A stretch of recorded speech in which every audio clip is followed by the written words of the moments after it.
Nine Deaths of the Ninja is a ninja exploitation film featuring the king of the ninjas, Sho Kosugi. Filmed in the Philippines and directed by Emmett Allston, Nine Deaths of the Ninja also stars Brett Huff, Emilia Crowe, Blackie Dammitt, and Vijay Amritraj. In a remote town somewhere in the Philippines, a bus full of tourists have been kidnapped by terrorists who want to free one of their own from prison and continue their campaign of chaos. If their demands are not met, every man, woman, and child in their possession will die. It's up to Spike Shinobi and the fighting forces of DART to find and rescue the hostages and take down a cadre of crazed criminals. Will this crime-fighting ninja save the day? Stories about the shinobi have always been popular in Japan, but the global appetite for ninja movies probably began with 1980's The Octagon, starring Chuck Norris and Lee Van Cleef. 1981's Enter the Ninja was next, launching a franchise and establishing Sho Kosugi as the king of the ninja. There's so much about ninjutsu that's cinematic. The uniform, the skill set, the weapons, that helps it stand out among all the martial arts. Also, ninja suits make it much easier to stretch out a stunt team and disguise stunt doubles. Now, Nine Deaths has two major ninja-on-ninja sequences for your money. The hunt in the jungle starting after minute 16, and the showdown in the caves starting after minute 68. Yes, 9 different ninja do meet their deaths throughout the film. A straightforward explanation for that otherwise non-sequitur of a title, but this film is maybe 20% ninja movie with almost no connection to the main plot. So what's the other 80%? Mostly a knockoff spy movie. That's what this opening credit sequence spells out. It's a James Bond movie on a budget, and 1985 was the year MGM released A View to a Kill, the last Bond film of the Roger Moore era.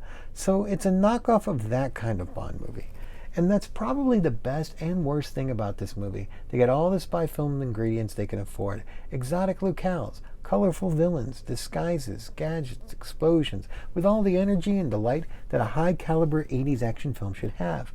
People get shot, stabbed, slashed, strangled, garroted, people get decapitated, they're swallowing grenades, getting trampled by horses, falling into a box to their death, but it's mostly the bloodless PG-13 kind of mayhem you can put on the TNT network in the afternoon. Now, this movie has the basics, but it's missing that key ingredient of the 80s action movie, the one-liner. Our hero doesn't have any killer lines, which was practically a requirement for 80s action heroes.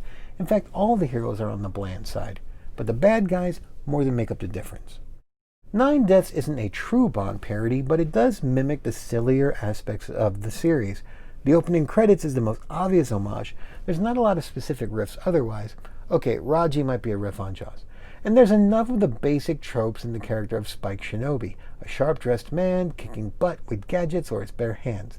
He doesn't do much in the seduction department. He snatches some girl's bikini top and that's it. The cat's Nova chores goes to his partner Steve, played by Brent Huff, and Steve's skills are fair. As a director, Emmett Allston's films are noted for their tongue-in-cheek treatment of their respective genres. Nine Deaths of the Ninja is Allston's second film with a Curse of the 100 episode. Earlier in his career, he was the cameraman for Country Blue, a 70s Southern fried drive-in drama. Brent Huff first tried to fit the action hero mold in the 80s, before settling into a steady stream of soldier and cop roles that continued to today. Albie the Cruel, the madman in the wheelchair, was played by Blackie Dammitt, who played plenty of psychos and drug dealers on screen in the 70s and 80s. In the 90s, he retired to raise wolves in Oregon and become president of the fan club of his son's rock band, the Red Hot Chili Peppers. Sonny Arang plays Raji, the killer that's always in a good mood. He was a frequent heavy in Filipino genre films like Anak ni Zuma, Super Mouse and the Robo-Rats, and Magic of the Universe. Sho's oldest son, Kane Kosugi, was the young hostage with nunchuck skills. Kane would grow up to gain his own success in martial arts pictures, as well as being the first American competitor on the original iteration of the TV obstacle series Ninja Warrior. Vijay Amritraj plays Rankin, the team's deputy chief. At the time, Amritraj was one of the world's top tennis players and had previously appeared in the James Bond film Octopussy. He later had an appearance as a starship captain in Star Trek IV. Vijay's brother Ashok Amritraj was the producer of Nine Deaths of the Ninja. Ashok joined the same LA tennis team as his brother in 1974, but began making movies in the 80s, starting with 1984's Flesh Burn, another Crown film with its own Curse of the 100 episode.